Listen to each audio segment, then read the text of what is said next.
word of God, may I put a question to you. प्रभु के वचन को ध्यान करने के समय मैं आपके सामने एक प्रश्न रखना चाहूंगा। Have you gone through in the recent past the brokenness of your heart?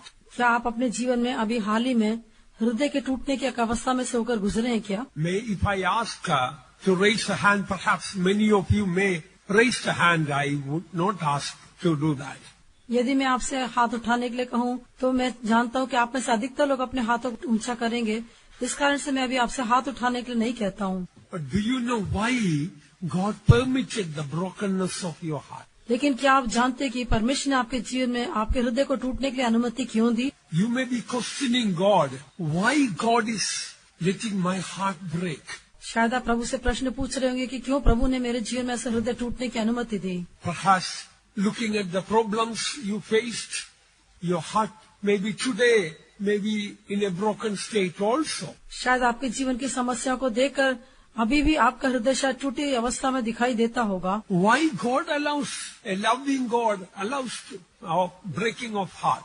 प्रेमी परमेश्वर क्यों हमारे हृदय को टूटने की अनुमति देता है? In Psalm 51:17 we read, a broken and a contrite heart, O God, thou wilt not despise. भजन संहिता 51 उसका 17 वचन में हम पढ़ते हैं कि हे परमेश्वर, तू टूटे और पिसे हुए मन को तुच्छ नहीं जानता। Why God wants that our heart to be broken so that God will answer our prayer or respect our life? परमेश्वर क्यों चाहता है कि हमारे हृदय को परमेश्वर तोड़े ताकि प्रभु हमारी प्रार्थना का उत्तर दे, हमारे जीवन का आदर कर सके? A broken and a contrite heart, O God, thou wilt not despise.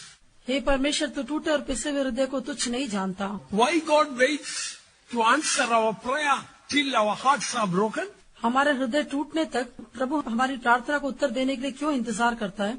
Why a loving God is allowing brokenness of heart? ये प्रेमी परमेश्वर क्यों हमारे हृदय को टूटने की अनुमति देता है? Not beloved ones, a loving God does not want your heart and my heart is broken. नहीं प्रिय लोगों, प्रेमी परमेश्वर ये नहीं चाहता कि मेरा और आपका हृदय टूटे। Then why God permits it? फिर क्यों परमेश्वर उसकी अनुमति देता है?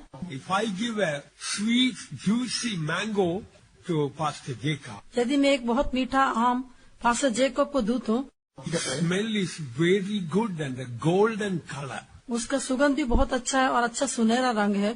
But when he takes a knife and cut it into pieces, he is shocked to see there are worms inside. लेकिन जब उस आम को लेकर उसे चाकू से वे काटते हैं, तब वो ये देखकर अचंभित हो जाते हैं कि उस आम के अंदर कई तरह के कीड़े दिखाई देते हैं। It is really rotten inside.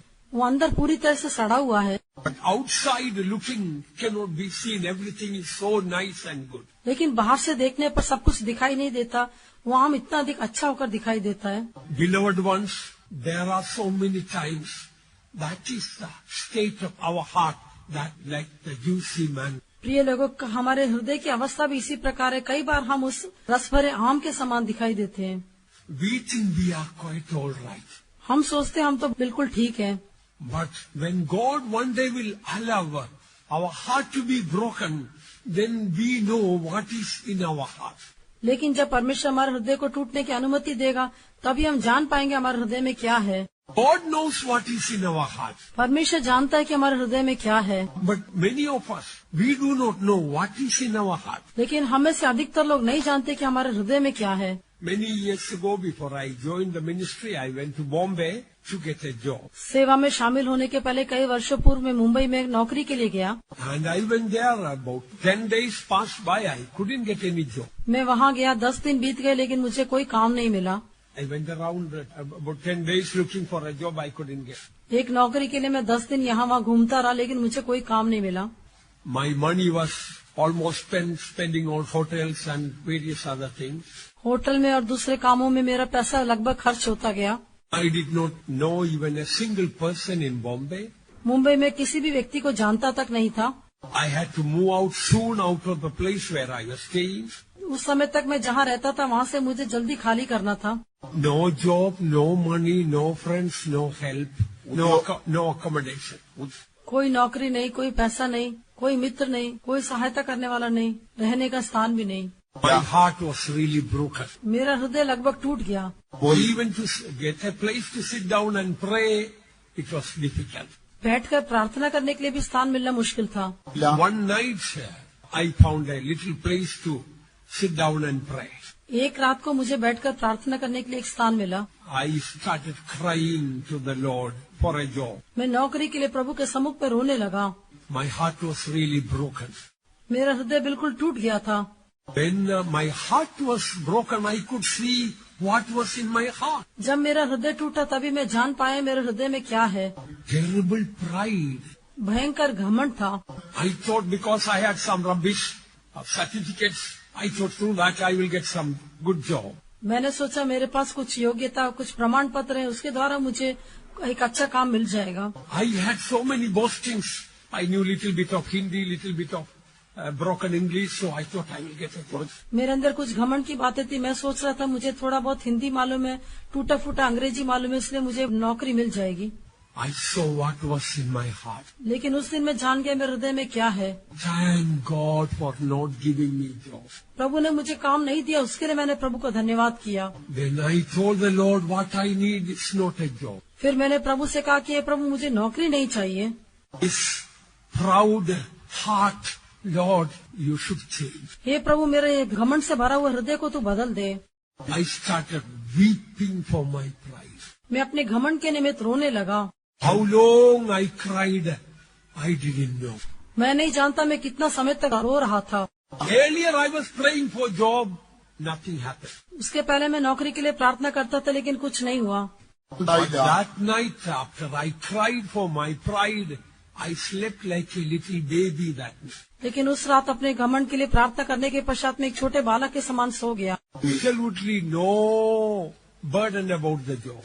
उसके पश्चात मुझे नौकरी के बारे में बिल्कुल भी बोझ नहीं था। Morning itself, the postman brings 2 interview letters.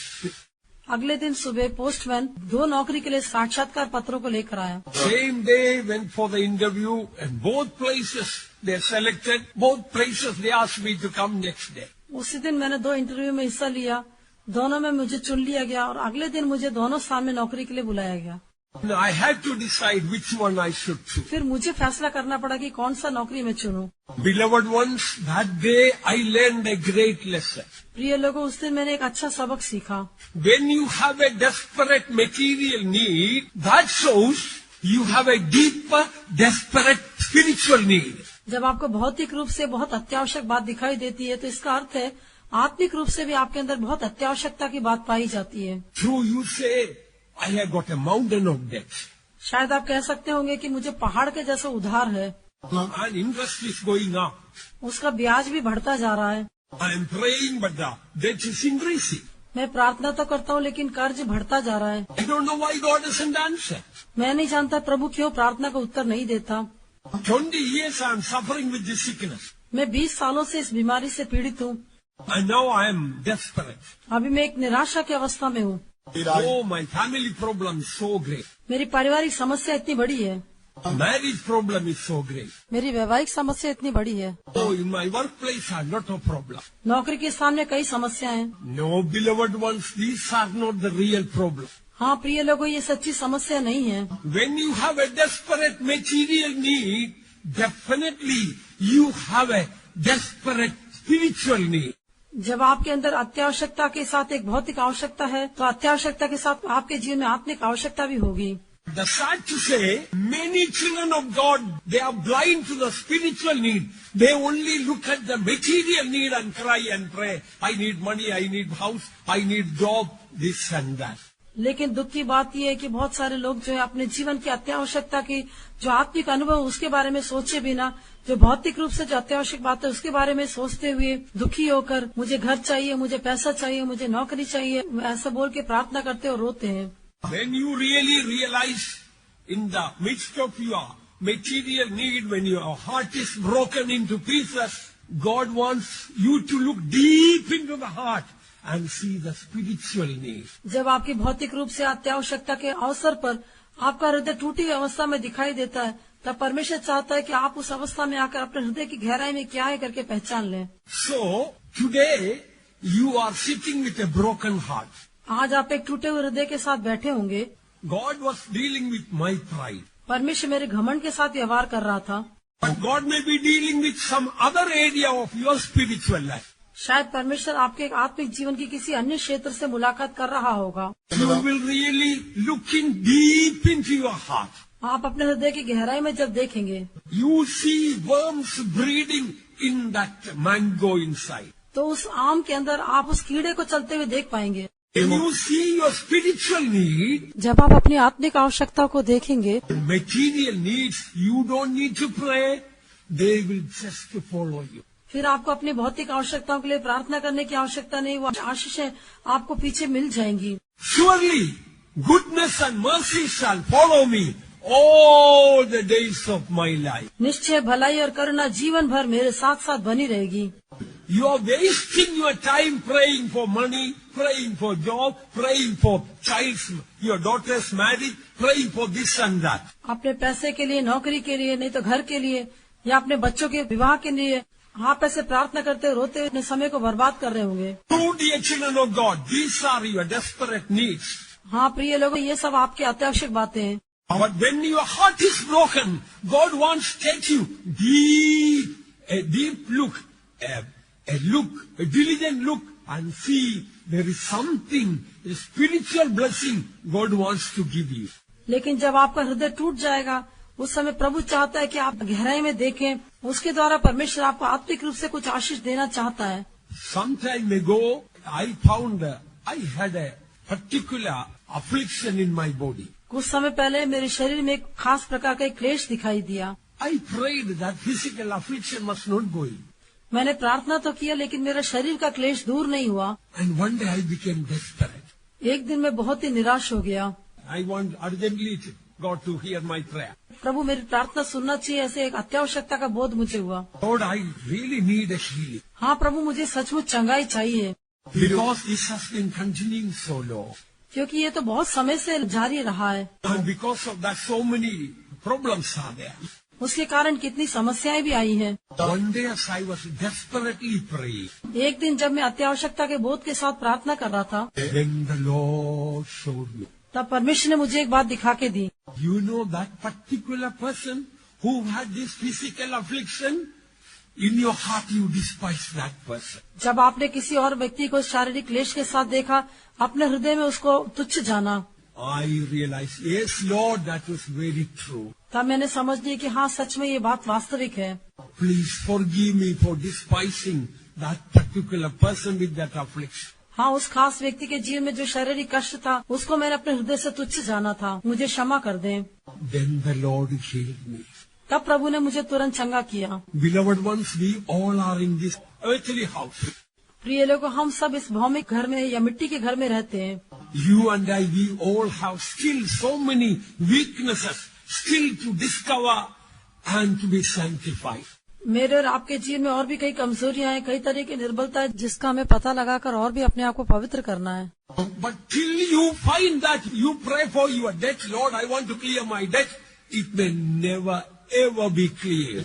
लेकिन जब तक आप उन विषयों के लिए प्रार्थना नहीं करते, उसका पता नहीं लगाते, तब तक यदि आप इस प्रकार से प्रार्थना भी करेंगे, प्रभु मेरा इतना कर्जा है, मेरे कर्जा को दूर कर दे, वो नहीं होगा। There is some other thing. No, beloved ones, behind every material need, there is a greater spiritual need. प्रिय लोगों, आपके जीवन में जो भी भौतिक आवश्यकता है, उसके पीछे उससे बड़ी एक आत्मिक आवश्यकता है। I know about a number of people who got into deep debt. They realized since they were born again, they were not faithful in giving money to God. मैं कई लोगों के बारे में जानता हूँ जो बहुत भारी कर्जे में पड़ गए थे। जब उन्होंने अपने जीवन का पता लगाया तो उन्होंने देखा, उद्धार पाने के पश्चात परमेश्वर को जो देना चाहिए था, वो रकम उन्होंने नहीं दिया था।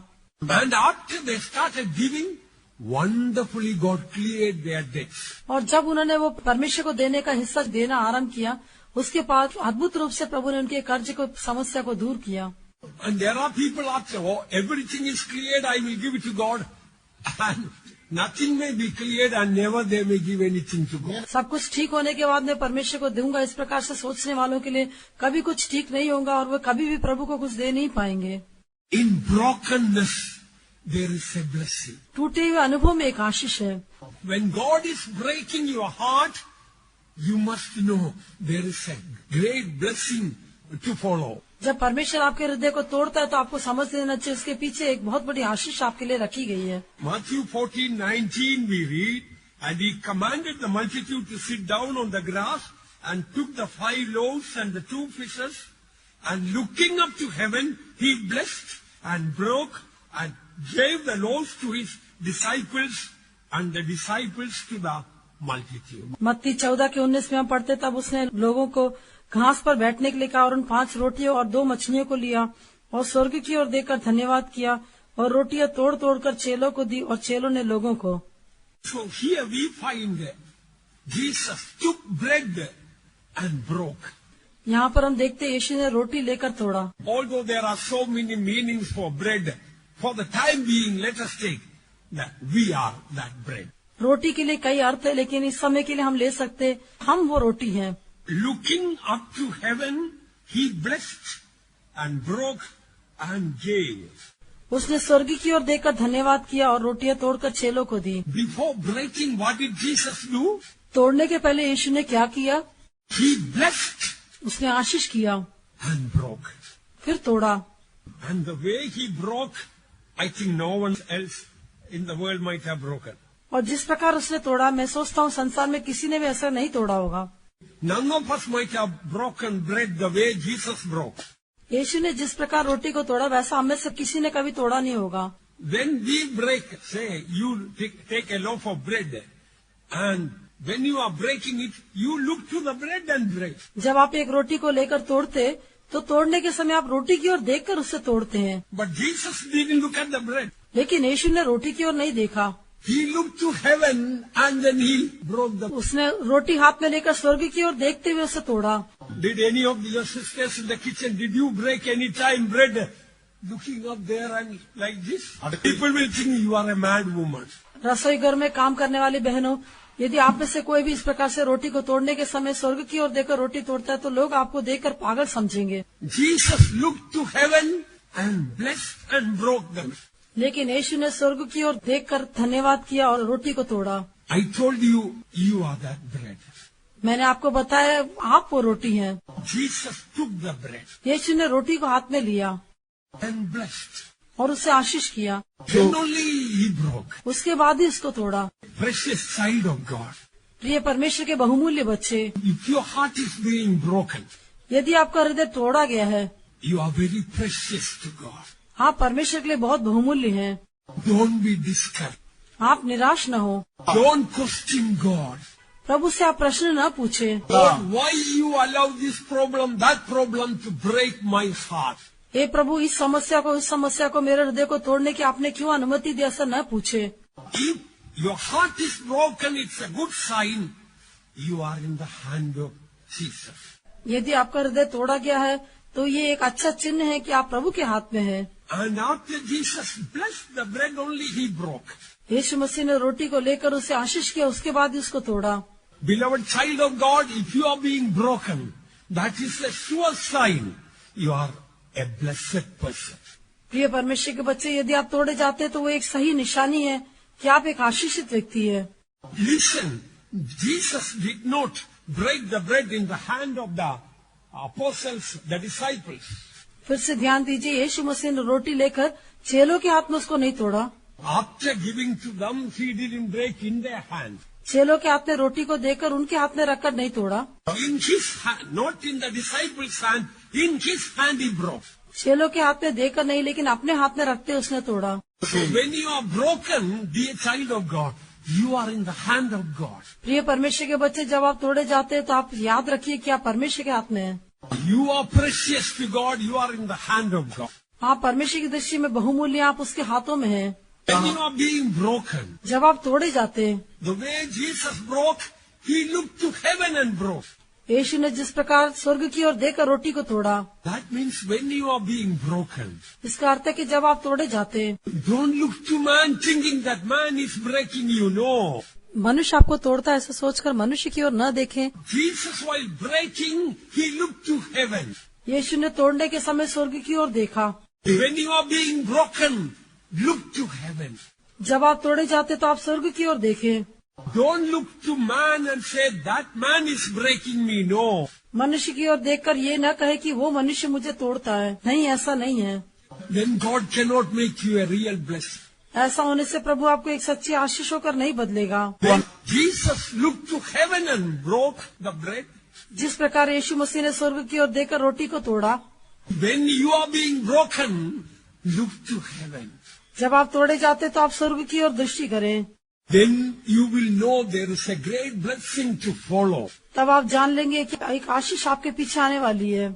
After he broke the bread, जब उसने रोटी को तोड़ा उसके पश्चात, then it was given to the disciples and multiplied and given to others. फिर उसने वो रोटी चेलों को दी और वो रोटी बढ़ती गई और उसने लोगों को दी। After breaking, only the multiplication took place. तोड़ने के बाद ही रोटी बढ़ना आरंभ हुई। After breaking, only the bread became useful to all the people. तोड़े जाने के पश्चात ही रोटी सब लोगों के लिए उपयोगी बन गई। That 5,000 people typify the whole world. ये 5,000 लोग जो है सारे संसार को दिखाते हैं। If that bread had not been broken, those 5 little loaves belonging to the little boy, that bread could only satisfy that little boy. यदि उस बालक के हाथ में दिखाई देने वाली 5 रोटियां तोड़ी न जाती तो केवल वो 5 रोटियां उस छोटे बालक के पास ही रहती, उसको ही पोषित कर सकती थी। After broken, it multiplied and became a blessing for all, and then there was 12 baskets full. तोड़े जाने के बाद वो रोटियां बढ़ गई, उसके पश्चात तो आशीष करके बहुतायत से हो गई। सबको पोषित करने के बाद 12 टोकरी बच गए। There is blessedness in brokenness.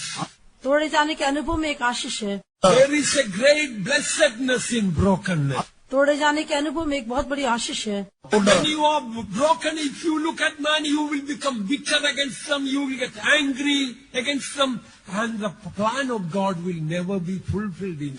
जब आप तोड़े जाते, यदि आप किसी के प्रति कड़वाहट रखते या किसी के प्रति क्रोधित होते, तो परमेश्वर की योजना आपके जीवन में पूरी नहीं हो पाएगी। This person is breaking me, that person is breaking me. ये व्यक्ति मुझे तोड़ता है, वो व्यक्ति मुझे तोड़ता है। Jesus took in his hand. यीशु मसीह ने वो रोटी को अपने हाथ में लिया And then before breaking, he looked to heaven. और तोड़ने के पहले उसने स्वर्ग की ओर देखा। And then he blessed the bread. उसके बाद उसने रोटी को आशीष किया। That bread might have been very small because he took all the 5 loaves in the hand, so it might have been small loaves. उसने 5 रोटी एक साथ अपने हाथ में ली, इसलिए शायद वो छोटी रोटियां नहीं होंगी। So, just imagine how it could multiply and give to so many people. इसलिए कल्पना करके देखिए वो रोटी किस प्रकार से बढ़ गई जिससे सारे लोग संतुष्ट हो सके।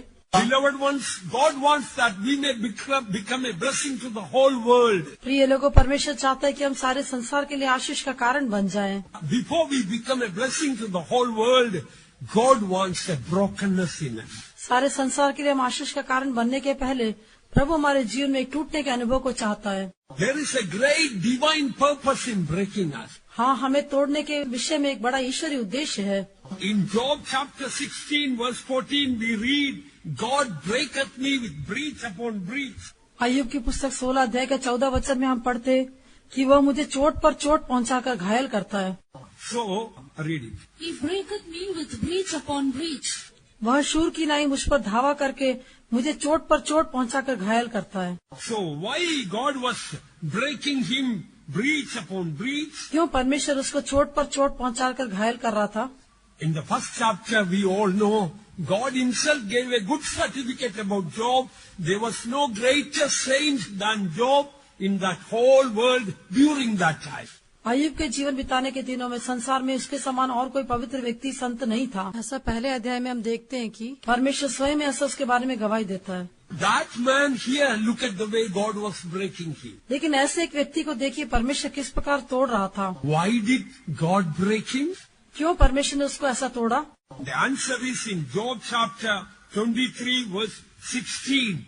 God maketh my heart soft. अय्यूब की पुस्तक 23 अध्याय उसका 16 वचन में उसका उत्तर दिया गया है। वो कहता है परमेश्वर मेरा हृदय मृदु कर देता है, अर्थात मेरा मन ईश्वर ने कच्चा कर दिया है। God wants to make your heart and my heart soft. परमेश्वर मेरे और आपके हृदय को कोमल बनाना चाहता है। But you may ask the question, Job was the greatest saint of that earth. Was not his heart soft? लेकिन हम पूछ सकते कि उस समय जीवन बिताने वाले लोगों में अय्यूब सबसे बड़ा संत होकर दिखाई दिया था, तो क्या उसका हृदय कोमल नहीं था? It might have been soft, but not soft to the standard, high standard of God. शायद वो कोमल होगा, लेकिन परमेश्वर के उस उच्च स्तर के अनुसार नहीं रहा होगा। Why God want to make his heart soft? परमेश्वर क्यों उसके हृदय को कोमल बनाना चाहता था? In 42nd chapter we read, so that he may see God. Sorry, Job chapter 40. अय्यूब 42 अध्याय में हम देखते हैं, ताकि वो परमेश्वर को दर्शन करें, So that he may have the double portion from God. ताकि वो परमेश्वर से दुगुना भाग प्राप्त करे। Precious child of God, do you have a soft heart? परमेश्वर के बहुमूल्य बच्चे, क्या आपका हृदय कोमल होकर दिखाई देता है? How do you know you have a soft heart? आप कैसे जान लेते हैं कि आपका हृदय कोमल है? When you see others have problems and burdens, you forget your problems and take burden to pray for them. That shows you got a heart of compassion. जब दूसरों के जीवन में समस्याएं, परेशानी, कठिनाई आती है, उनको देखकर आपका हृदय टूट कर, जब आप अपने समस्या को भूल कर, जब आप उनके ऊपर तरस खाकर उनके लिए प्रार्थना करने लगते, उसके द्वारा आप जान लेते आपका हृदय कोमल हो गया। That is what we find about Job. अय्यूब के बारे में भी यही हम देखते हैं। After God broke his heart and his heart became soft, then what next happened? जब परमेश्वर ने उसके हृदय को देखा और उसके हृदय को तोड़कर कोमल किया, उसके पश्चात क्या हुआ? He prayed for his friends who were reproaching him, his miserable friends. He prayed for them. उसने अपने उन अभागे निकम्मे मित्रों के लिए प्रार्थना की जो उसकी निंदा कर रहे थे। The ones who questioned him, the ones who thought that you are wicked and therefore God's punishment came upon you, for them he prayed. जिन्होंने उसको प्रश्न पूछा था और जिन्होंने उससे कहा कि तेरी दुष्टता के निमित्त परमेश्वर का दंड तेरे ऊपर आया है, ऐसे लोगों के लिए उसने प्रार्थना की। He wanted that they may be blessed. वे लोग भी आशीषित होना चाहिए करके वो चाहता था। That is a compassionate heart. वही एक तरस खाने वाला हृदय है।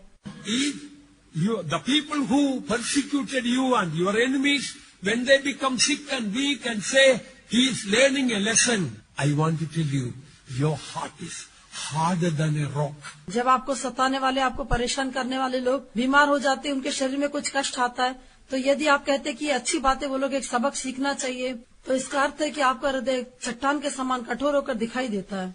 Because God is loving you, a real breaking God will allow in your life. क्योंकि परमेश्वर आपसे प्रेम करता है, इसलिए आपके हृदय में एक सच्चा तोड़ने की अवस्था को अनुमति देता है।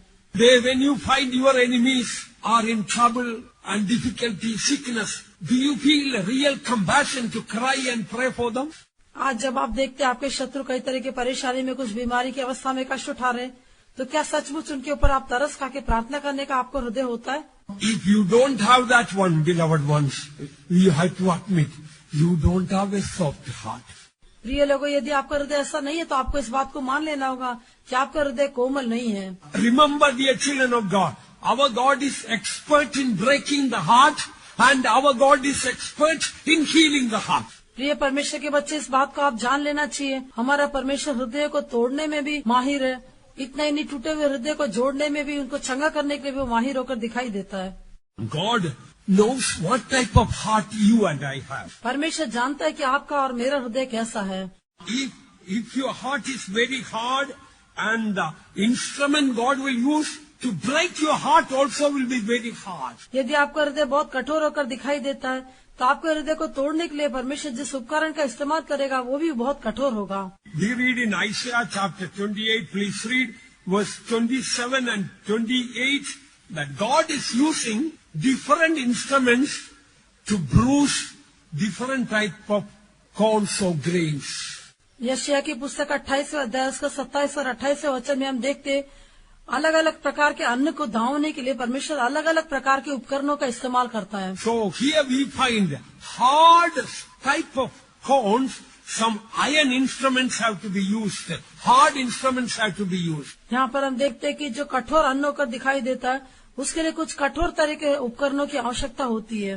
दावने की गाड़ी से तो सौंफ दाई नहीं जाती और गाड़ी का पहिया जीरे के ऊपर नहीं चलाया जाता, परंतु सौंफ छड़ी से और जीरा सोटे से झाड़ा जाता है। रोटी के अन्न पर दाएं की जाती है, परंतु कोई उसको सदा दावता नहीं रहता, और न गाड़ी के पहिए न घोड़े उस पर चलाता है, वो उसे चूर चूर नहीं करता। But cummins and pitches are very small, weak grains. लेकिन सौंफ और जीरा का जो दाना रहता है वो बहुत ही छोटा और कमजोर दाना रहता है। It doesn't need a cartwheel to, the big steel cartwheel does not need to go crushing it. उसको कुछ धावने के लिए गाड़ी का स्टील का पहिए की आवश्यकता नहीं है। Because these cummins and pitches are small, very thin. Any small instrument is enough. क्योंकि ये सौंफ और जीरा जो है बहुत ही छोटी वस्तु होकर दिखाई देता है, उसको दावने के लिए छोटे से उपकरणों की आवश्यकता है। Cartwheel is need to be used for something very hard, difficult stuff. लेकिन जो कठोर अन्न होकर दिखाई देते हैं उसको धावने के लिए धावने की गाड़ी आवश्यक है। God knows what type of instrument needed to crush your heart and my heart. परमेश्वर जानता है कि आपके और मेरे हृदय को कुचलने के लिए किस प्रकार के उपकरणों की आवश्यकता है। If you have got a hard heart, यदि आपका हृदय कठोर होकर दिखाई देता है तो everyone around you will be hard on you. आपके आसपास रहने वाले व्यक्ति भी अति कठोर होकर दिखाई देते होंगे। If you find your husband is very hard on you, यदि आप कहते हैं कि आपका पति आपके साथ कठोरता से बर्ताव करता है, don't blame your husband. You got a very hard heart. पति के ऊपर दोष न लगाए, लेकिन आपका हृदय बहुत कठोर है।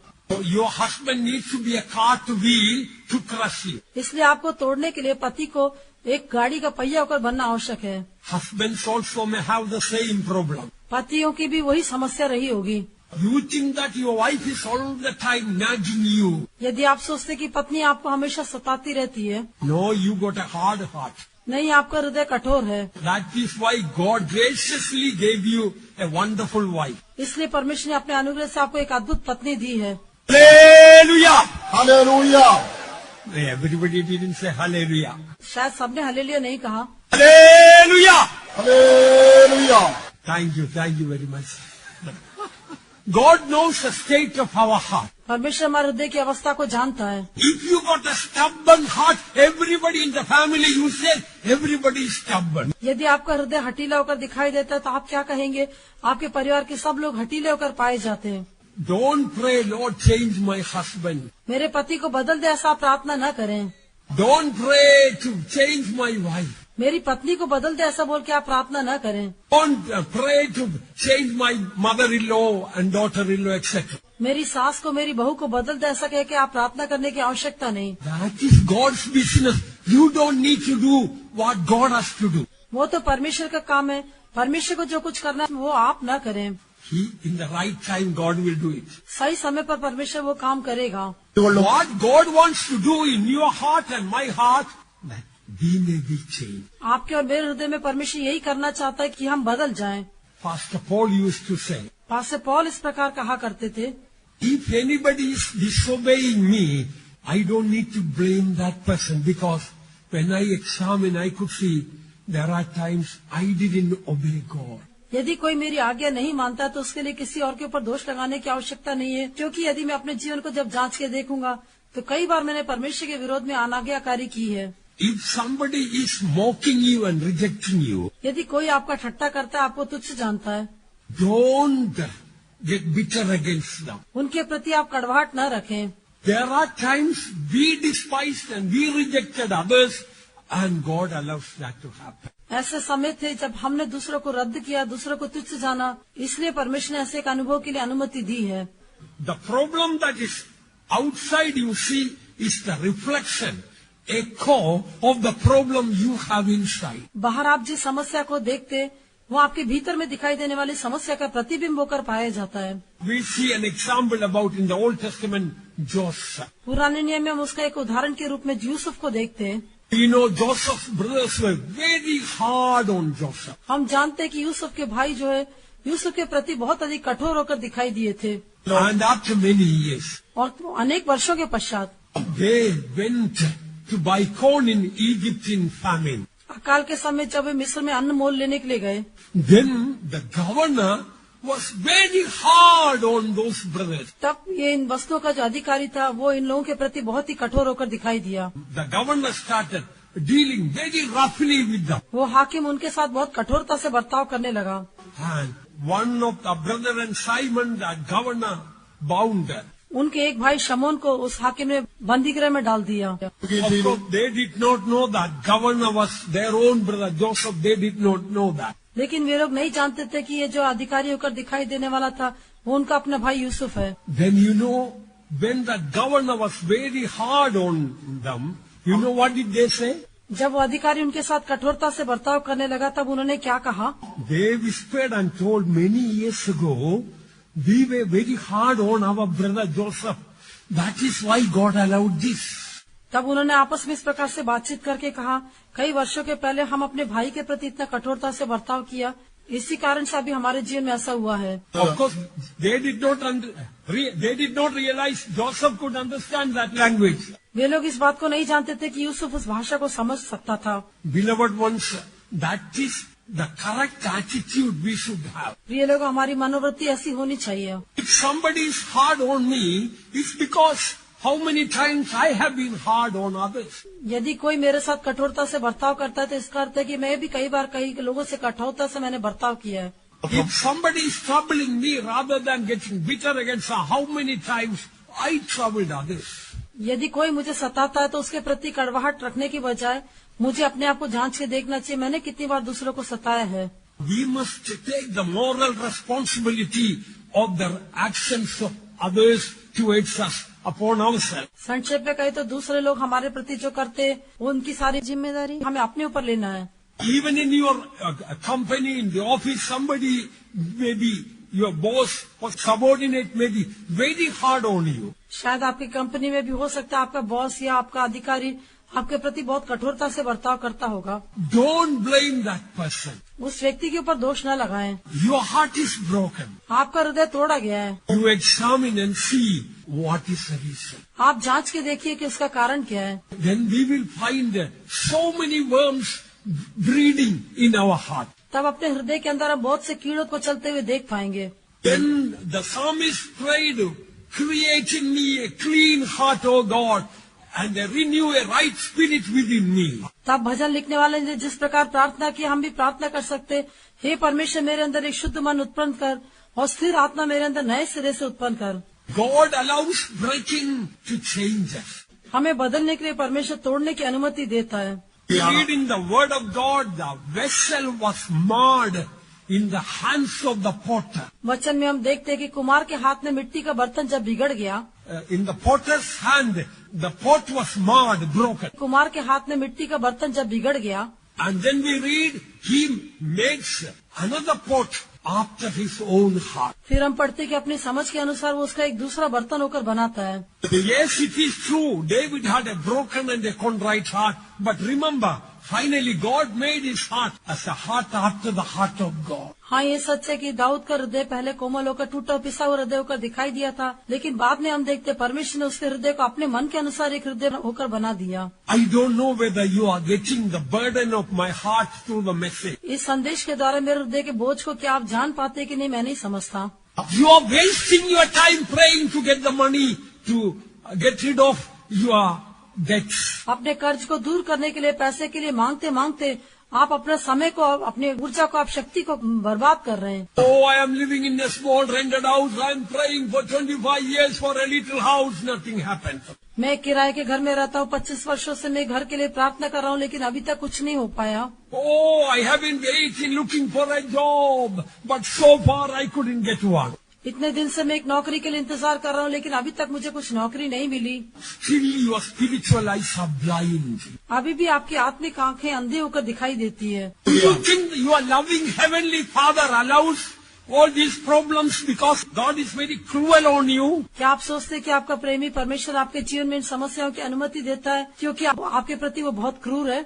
One man of God says, sanctified afflictions are spiritual promotions. एक परमेश्वर के जन ने इस प्रकार से कहा, पवित्र किए गए जो क्लेश हैं वो आत्मिक रूप से पदोन्नति को दिखाता है। When God allows some material problems in your life, जब परमेश्वर आपके जीवन में कुछ भौमिक समस्याओं की अनुमति देता है, you are depromoted from your work in the office. जब आपके दफ्तर के काम में से आपको पदोन्नति के बजाय अवनति मिलती है, Suddenly some enemies rose up against you in your workplace, adversaries to get rid of you. शायद आपके काम के स्थान में कुछ विरोधी उठ खड़े होंगे जो कि आपको वहाँ से हटाना चाहते होंगे। You are praying against that person. Lord, get rid of that person from the office. Transfer that person. शायद आप उस व्यक्ति के लिए प्रार्थना कर रहे होंगे, हे परमेश्वर इस व्यक्ति की यहाँ से बदली करा दे। You are wasting your time in prayer. आप प्रार्थना में अपने समय को बर्बाद करेंगे। You are wasting your precious tears. आप अपने बहुमूल्य आंसुओं को बर्बाद करेंगे। When you have a definite material need,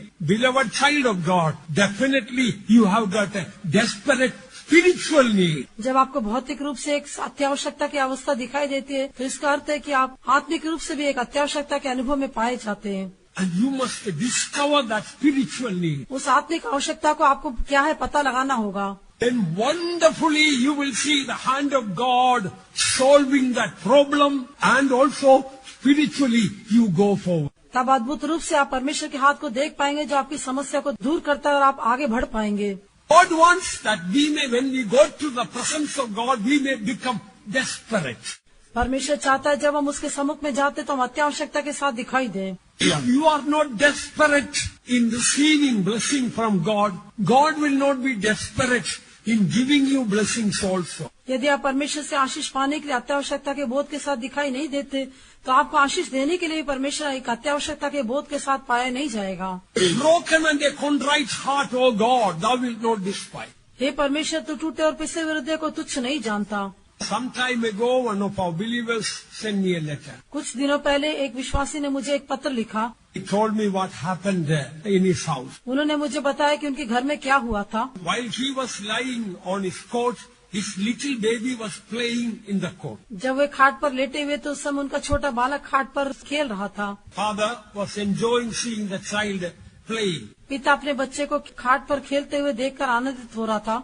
And he was watching also. वो उसकी ओर ध्यान से देख भी रहा था। Suddenly the child jumped and the child was about to fall out of the court.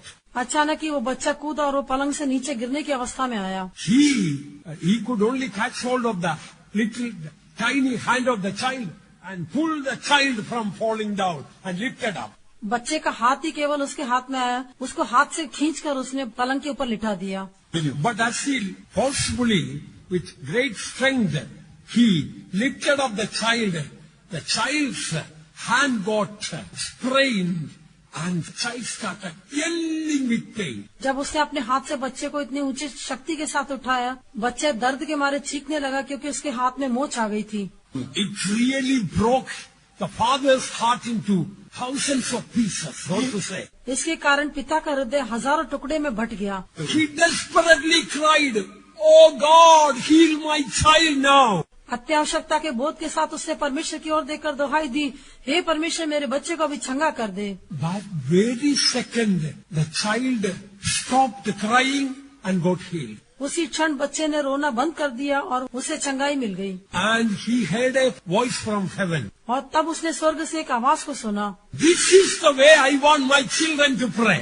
मैं चाहता हूँ मेरे बच्चे भी इसी रीति से प्रार्थना करें। This is the way my children should pray. मेरे बच्चे इसी रीति से प्रार्थना करना चाहिए। Immediately answer came. तुरंत ही उसको उत्तर मिला।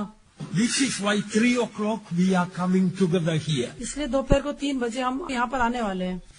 This afternoon we are coming together here. इसके लिए दोपहर के समय हम यहाँ पर आने वाले हैं। Not to pray for your child. अपने बच्चे के लिए प्रार्थना करने को नहीं, To pray for your family. अपने परिवार के लिए प्रार्थना करने को नहीं। There is nothing wrong in praying for your child and family. अपने बच्चे और परिवार के लिए प्रार्थना करने में कुछ गलती नहीं, But we must become really desperate. लेकिन सचमुच हमें एक अत्यावश्यकता के बोझ के साथ दिखाई देना चाहिए। Particularly when we pray desperately for others, that shows unselfishness in our prayer. विशेष करके जब हम दूसरों के लिए अत्यावश्यकता के बोध के साथ प्रार्थना करेंगे, वो प्रार्थना में हमारे निस्वार्थ अनुभव को दर्शाता है। When that father desperately cried, "Oh God, heal my child now." तो जिस प्रकार उस पिता ने जब अत्यावश्यकता के बोध के साथ पुकारा, हे प्रभु मेरे बच्चे को अभी चंगा करना ही होगा, His heart was broken into 1,000 pieces. उसका हृदय हजारों टुकड़ों में टूट गया था। He couldn't hear the child cry.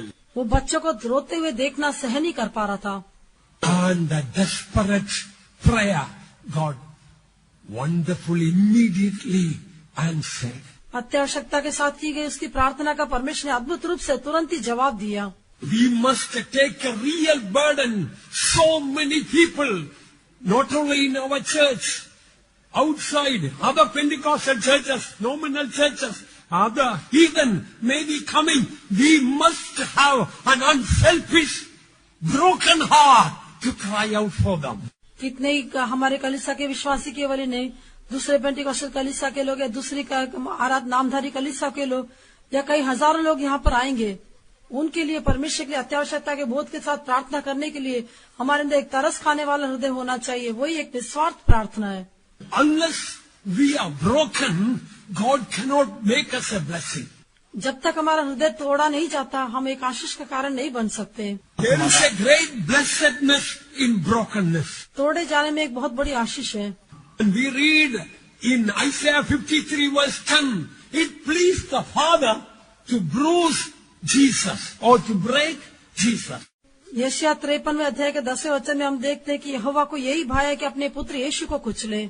So that Son, the Lord Jesus Christ, became a blessing to the whole world and even the coming world. इसी कारण उसका पुत्र यीशु मसीह सारे संसार के लिए आशीष का कारण बन गया और न केवल इस समय के संसार के लिए लेकिन आने वाले संसार के लिए भी आशीष का कारण बन गया। There is no blessedness without brokenness. तोड़े जाने के बिना कोई आशीष नहीं। And your prayer life will be changed when you see the true reason of your brokenness. तोड़े जाने के आपका अनुभव का सच्चा कारण क्या है करके आप देखने से आपका प्रार्थना का तरीका भी बदल जाएगा। And you know, God is not concerned about our material matches, its problems. That is only for a short time while we are on earth. परमेश्वर हमारी भौतिक समस्या के बारे में चिंता नहीं करता, वो तो इस पृथ्वी पर हम रहने के समय थोड़े समय के लिए है। In 1 second, all these things easily, all the material things God can give us. एक सेकंड में सारी भौतिक आवश्यकता को प्रभु हमें आसानी से दे सकता है। You may have 10 lakhs of rupees debt. शायद आपके पास 10 लाख रुपए का कर्जा होगा। God can give 10 billion rupees to you in 1 second. लेकिन परमेश्वर आपको 10 बिलियन रुपए एक सेकंड में दे सकता है। Our God is very rich. हमारा परमेश्वर अत्यंत धनी है। One saint says, by our God, by giving, He never becomes poor. एक संत ने इस प्रकार कहा, हमारा परमेश्वर कभी भी देने के द्वारा कंगाल नहीं हुआ। Sometimes we may think by giving we may become poor, but our God is not like that. कई बार हम सोचते होंगे कि हम देने के द्वारा हम कंगाल हो जाएंगे, लेकिन हमारा परमेश्वर कभी ऐसा नहीं सोचता, कभी परमेश्वर ऐसा होता भी नहीं। He can give abundance and abundance and abundance. In no way it will reduce the riches of glory in our God. वो हमारे लिए बहुतायत से बहुतायत से बहुतायत से दे सकता है, लेकिन फिर भी किसी भी रीति से उसकी महिमा की धन की बहुतायत कभी कम नहीं होगी। How long, dear child of God, are you going to pray for job and house and money and material and the marriage of your children? How long you are going to waste your time? प्रिय परमेश्वर के बच्चे, कब तक आप अपने घर के लिए, पैसे के लिए या नौकरी के लिए, बच्चों के लिए, बच्चों की वैवाहिक आवश्यकताओं के लिए प्रार्थना करते रहेंगे? कब तक इस तरह से अपने प्रार्थना के समय को बर्बाद करेंगे? Our God is not stone and wood and mud or something material in the world. हमारा परमेश्वर कोई पत्थर या मिट्टी या काठ या संसार की कोई भौतिक वस्तु से नहीं बना है। Our God is a living God, a loving God. हमारा परमेश्वर जीवित परमेश्वर है, प्रेमी परमेश्वर है। He is caring for us more than we care for ourselves. हम अपने लिए चिंता करने से बढ़कर वो हमारी चिंता करता है। By the way, I don't mean to say you should never pray for material needs. Kindly don't think that way. मेरे कहने का अर्थ ये नहीं है कि आप कभी भी अपनी भौतिक आवश्यकताओं के लिए प्रार्थना नहीं करना चाहिए। कृपा करके ऐसा न सोचें। I don't mean to say you should never pray for your child's marriage. मैं आपको ये नहीं कहता कि आप कभी भी अपने बच्चे के विवाह के लिए प्रार्थना न करें। Don't think that you should never pray for a job. ऐसा न सोचे कि आप कभी भी नौकरी के लिए प्रार्थना न करें। What I want to share with you, that should not become a burden for you. मैं आपके साथ यही बात कहना चाहता हूँ कि ये बात आपके जीवन के लिए एक बोझ होकर नहीं बनना चाहिए। That should not become a main prayer subject for you. वो आपके लिए प्रार्थना का मुख्य विषय होकर नहीं बदलना चाहिए। Seek ye first the kingdom of God and His righteousness. All these things shall be added unto you. पहले परमेश्वर के राज्य और उसकी धार्मिकता की खोज करो तो ये सब वस्तुएं भी तुम्हें मिल जाएंगी। All these things are only just to be added into that. ये सारी वस्तुएं केवल उसके साथ मिला के दी जाएंगी। Suppose you go and buy a cloth from the shop. मान लीजिए आप दुकान से कुछ कपड़ा खरीदते हैं।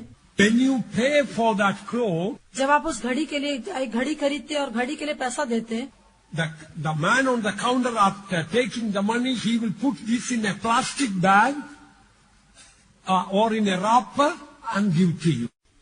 काउंटर पर रहने वाला वो व्यक्ति आपके हाथ के पैसे को लेकर उस घड़ी को एक कागज में नहीं तो एक प्लास्टिक में लपेट कर देगा।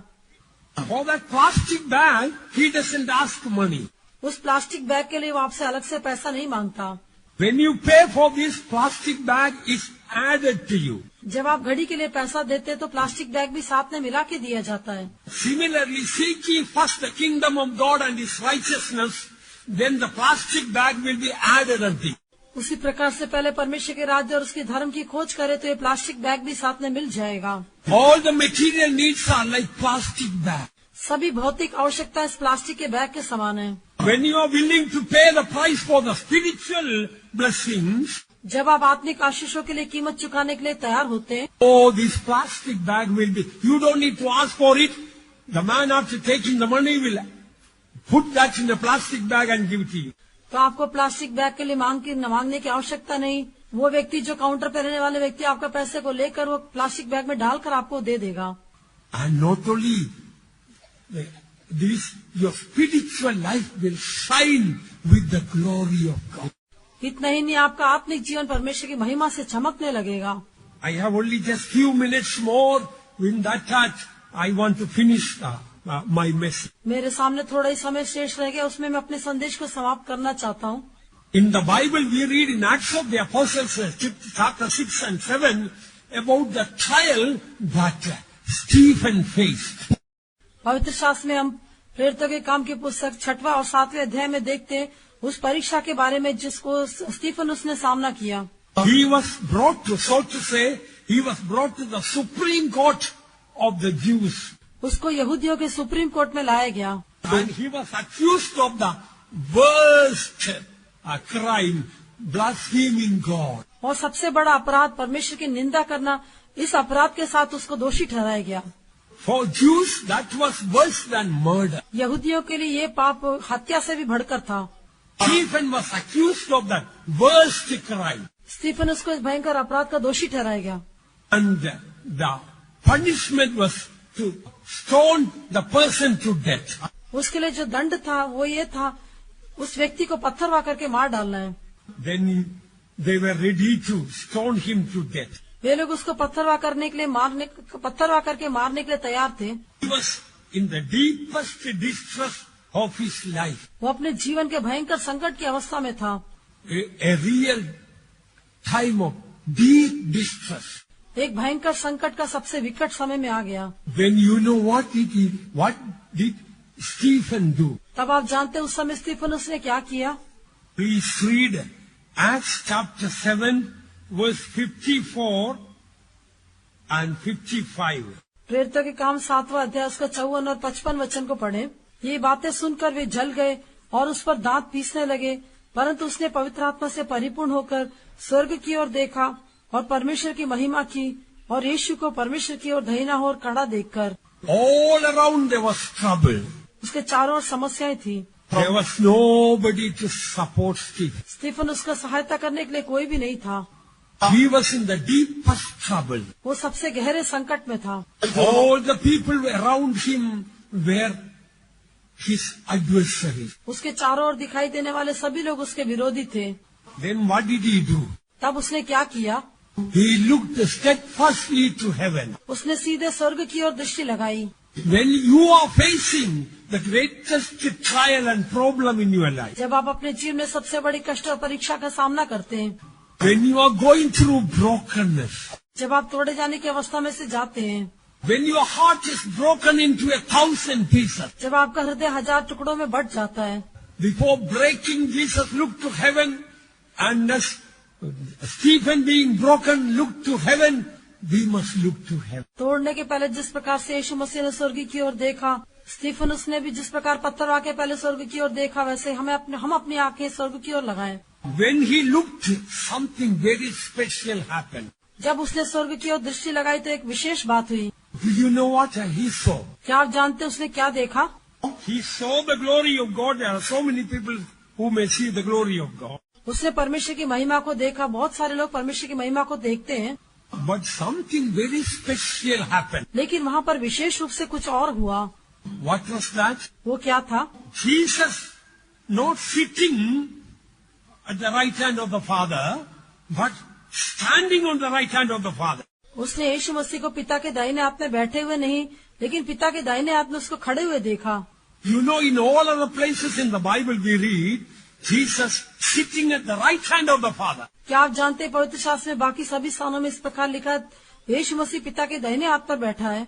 But in this text, 55 and 56 we read, Jesus standing on the right hand of the Father. लेकिन यहाँ इस संदर्भ में हम देखते हैं 55 और 56 वचनों में उसने यीशु को परमेश्वर के दाहिनी ओर खड़े देखा। When we, beloved ones, what is the moral we learn from this? प्रिय लोगों, इससे हम क्या सबक सीखते हैं?